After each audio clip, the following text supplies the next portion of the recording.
Dans le cœur vibrant de Lagos, où les gratte-ciels percent les nuages et où la richesse s'affiche sans pudeur, vivait un homme nommé Konel Adebanjo. Konel incarnait le succès. Sa demeure somptueuse, gardée par des voitures rutilantes, résonnait de l'activité incessante d'un personnel dévoué. Son nom était sur toutes les lèvres, synonyme de pouvoir et d'opulence. Il aimait étaler sa fortune, la considérant comme le juste reflet de son ambition. Mais derrière cette façade dorée se cachait une part d'ombre, une tendance à l'injustice, dont sa femme, Lara, était souvent la victime silencieuse. Un après-midi ensoleillé, du haut de son bureau qui dominait la ville, Konel contemplait le ballet frénétique des rues de Lagos. Le concert des klaxons et le tumulte de la foule lui arrachèrent un sourire satisfait. Il était le maître de ce royaume de béton et d'acier. Son téléphone sonna. C'était son assistant, lui rappelant le gala de ce soir à la marina. Un événement mondain, le plus grand de l'année, où il se devait de briller. Le soir venu, Konel et Lara se préparaient. Lara, dans une magnifique robe bleue qui lui donnait des allures de reine, arborait un sourire doux et une coiffure impeccable. Konel, vêtu d'un costume taillé sur mesure, portait une montre dont les diamants capturaient la lumière. À leur arrivée, la marina scintillait de mille feux. Une musique envoûtante flottait dans l'air, se mêlant aux rires et aux conversations du tout Lagos. « N'est-ce pas merveilleux ?» murmura Lara, éblouie. « Oui, un événement de taille, » répondit Konel, son regard balayant déjà l'assemblée, en quête de nouvelles distractions. Dans le grand hall, alors que les serveurs circulaient avec des plateaux de mets délicats, Konel saluait les uns et les autres, distribuant poignées de main et sourires de circonstance. Lara, à ses côtés, sentait son esprit s'évader. « Konel, je vais nous trouver une table, » dit-elle doucement. Il acquiesça d'un signe de tête distrait. C'est alors que son regard fut capturé. De l'autre côté de la salle se tenait une femme qui semblait irradier une lumière propre. Ses longs cheveux sombres cascadaient sur ses épaules, ses yeux brillaient comme des étoiles. Vêtue d'une simple robe blanche qui ondulait à chacun de ses mouvements, elle exerçait sur lui une attraction magnétique. « Qui est-ce » se demanda-t-il à voix basse. Poussé par une curiosité irrésistible, il fendit la foule pour l'aborder. « Bonsoir » lança-t-il avec son sourire le plus charmeur. « Je ne crois pas que nous ayons été présentés.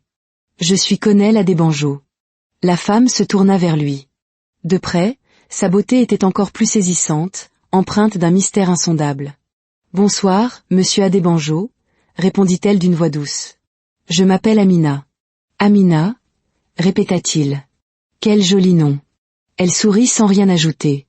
Pour meubler le silence, il demanda « Le gala vous plaît ?»« C'est assez intéressant, » dit-elle, son regard parcourant la salle. Konel, galant, proposa « Puis-je vous offrir un verre ?»« Non, merci. J'allais justement prendre l'air. »« Cela vous dérangerait-il que je vous accompagne ?» Elle marqua une pause, puis accepta d'un léger signe de tête. Sur le balcon qui surplombait l'océan, la lune projetait une lueur argentée sur les vagues. « La nuit est magnifique, » dit Konel. « Oui, en effet, » acquiesça Amina, le regard perdu dans l'immensité marine. Il tenta de percer son mystère. « Venez-vous souvent à ce genre d'événement ?»« Rarement. Je préfère les endroits plus calmes. » Cette réponse l'intrigua. La plupart des gens qu'il fréquentait adoraient être sous les feux des projecteurs. « Qu'est-ce qui vous amène ici ce soir ?»« Une amie m'a invitée, » répondit-elle simplement. Le silence s'installa, rythmé par le murmure des vagues. « Vous semblez perdu dans vos pensées, » observa Konel. « L'océan me rappelle chez moi, » dit-elle. « Êtes-vous de Lagos ?»« D'une certaine manière, » répondit-elle avec un sourire énigmatique. Konel brûlait d'en savoir plus. Il suggéra, « Peut-être pourrions-nous nous revoir ?»« Peut-être, » dit-elle, ses yeux plongeant dans les siens. Un instant, il eut l'impression de se noyer dans des eaux profondes. C'est alors que Lara apparut. « Konel, te voilà. Les discours vont commencer. » Agacé, il se tourna vers sa femme. « J'arrive. » Mais quand il se retourna, Amina s'éloignait déjà, disparaissant dans la foule. « Attendez » cria-t-il, en vain. « Qui étaient-ce » demanda Lara. « Juste une connaissance » répondit-il d'un ton faussement détaché. Lara le dévisagea, sentant que quelque chose n'allait pas. Durant le reste de la soirée, l'esprit de Konel était ailleurs, obsédé par l'image de cette femme mystérieuse. Il scrutait la salle dans l'espoir de l'apercevoir, mais elle s'était volatilisée. Sur le chemin du retour, le silence dans la voiture était lourd. « Tu semblais distrait ce soir » remarqua Lara. « Juste fatigué » marmonna-t-il. Arrivé à la maison, il s'isola dans son bureau. Assis à sa table, incapable de se concentrer, il décrocha son téléphone et appela son assistant. « Je veux que vous me trouviez quelqu'un. Son nom est Amina. Elle était au gala ce soir. Trouvez tout ce que vous pouvez sur elle. » Le lendemain matin, un message de son assistant lui apprit qu'Amina travaillait dans une agence de design. Connell s'y rendit sous un prétexte professionnel. Quand Amina apparut, elle parut surprise. « Monsieur Adebanjo. Appelez-moi Connell, dit-il. » Il inventa un projet de complexe hôtelier en bord de mer, un projet unique et luxueux. Amina l'écouta, professionnelle mais distante. Alors qu'ils discutaient, Connell se sentait de plus en plus attiré par son intelligence et sa réserve. Elle ne se laissait pas impressionner par ses charmes habituels.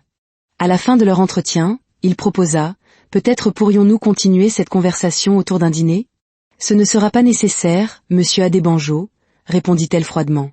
Au cours des jours suivants, Connell multiplia les prétextes pour la voir, mais elle maintenait une barrière professionnelle infranchissable.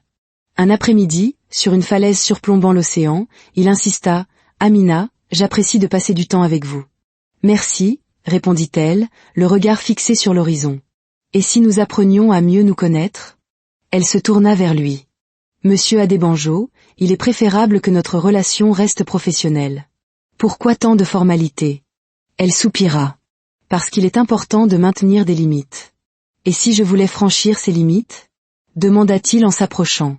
Son regard le transperça. Parfois, franchir les limites mène au désastre.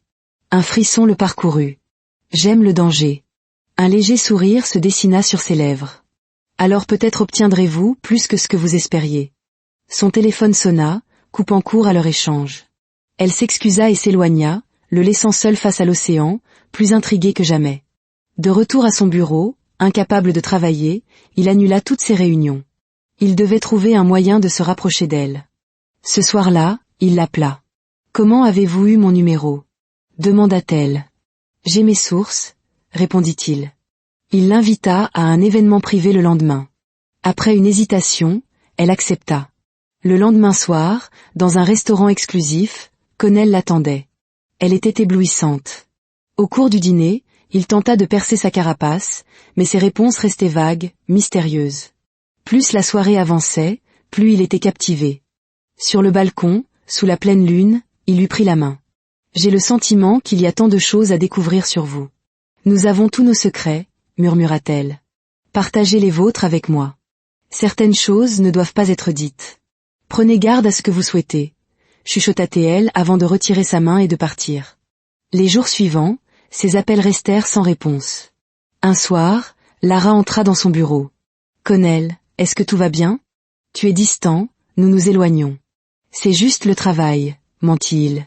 Elle posa sa main sur la sienne, mais il la retira. « Tu peux me parler, tu sais.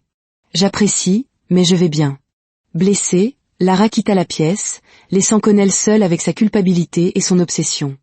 Il décida de retourner à l'agence de design, mais la réceptionniste lui apprit qu'Amina avait démissionné. Frustré, il errait en voiture le long de la côte quand il l'aperçut, debout au bord de l'eau. « Amina !» cria-t-il en s'approchant. « Je vous ai cherché partout. » « Pourquoi ? » ?»« Parce que je ne peux cesser de penser à vous. » Elle soupira. « Je vous l'ai dit, certaines choses doivent être laissées en paix. Je ne crois pas à ça. Je veux être avec vous. Vous ne savez pas ce que vous demandez. Alors dites-le-moi. » exigea-t-il. « La vérité a des secrets que l'on ne peut partager. » « Je m'en moque. » Elle lui fit face. « Très bien. Mais souvenez-vous que c'est vous qui l'avez voulu. » Puis elle s'éloigna le long du rivage, le laissant seul avec le bruit des vagues et une attente insoutenable. Cette nuit-là, Connell ne trouva pas le sommeil. L'obsession pour Amina le consumait, le coupant de sa femme, de son travail, de sa propre vie.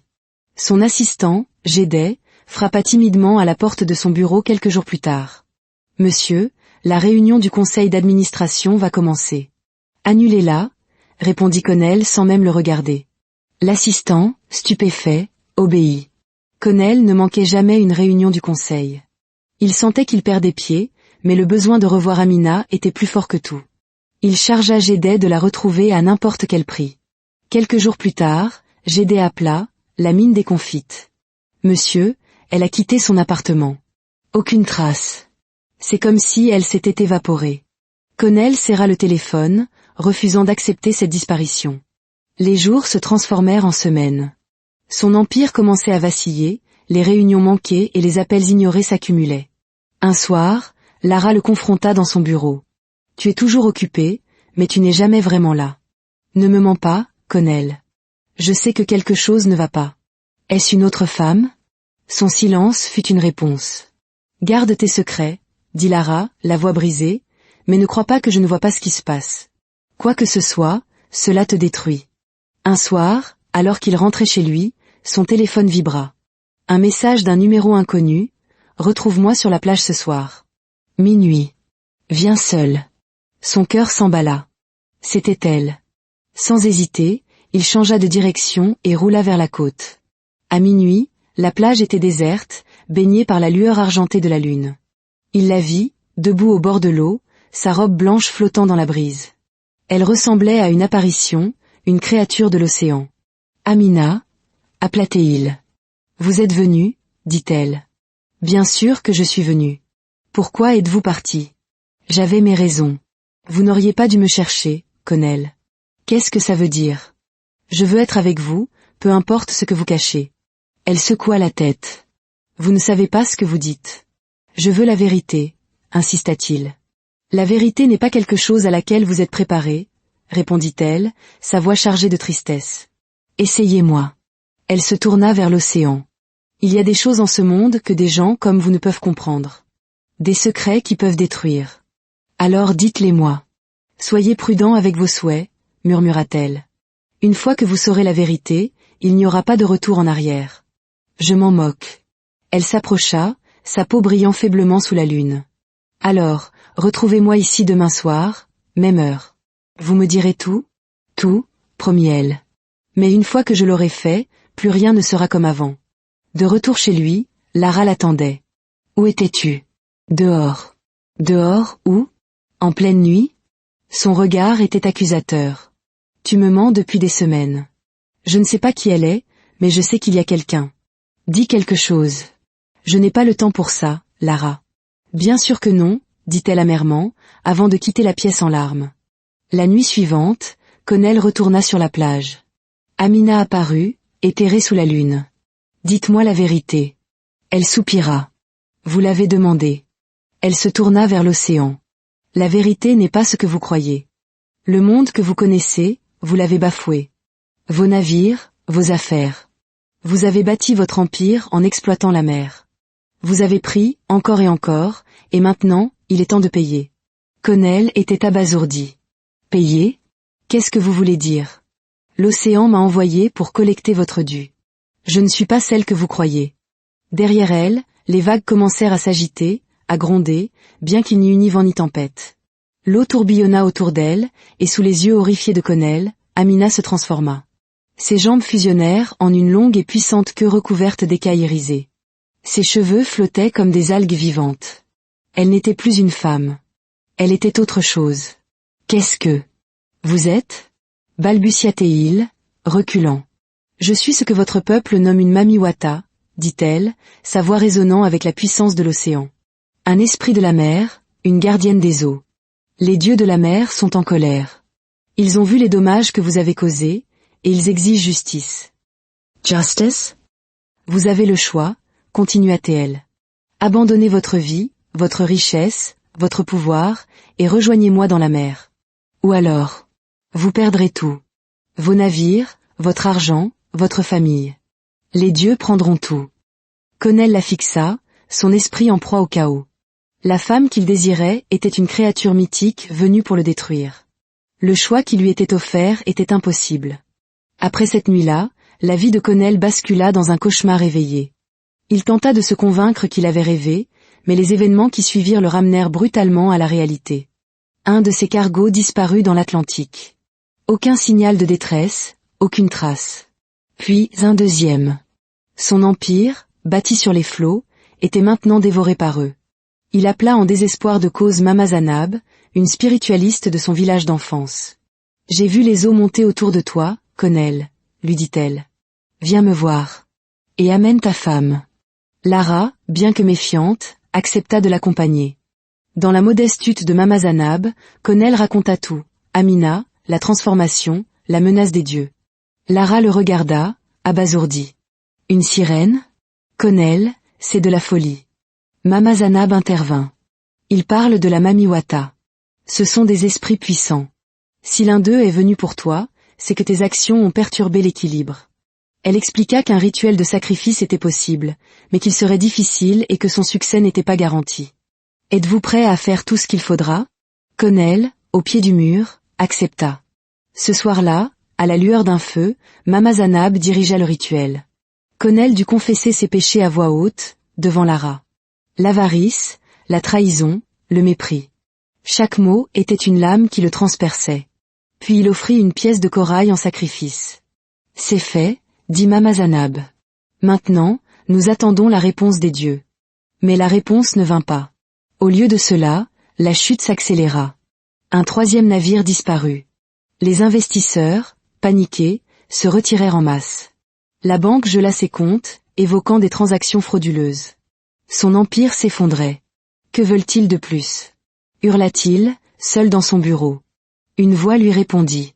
Amina était là, dans l'ombre. Ils veulent un vrai repentir, Conel.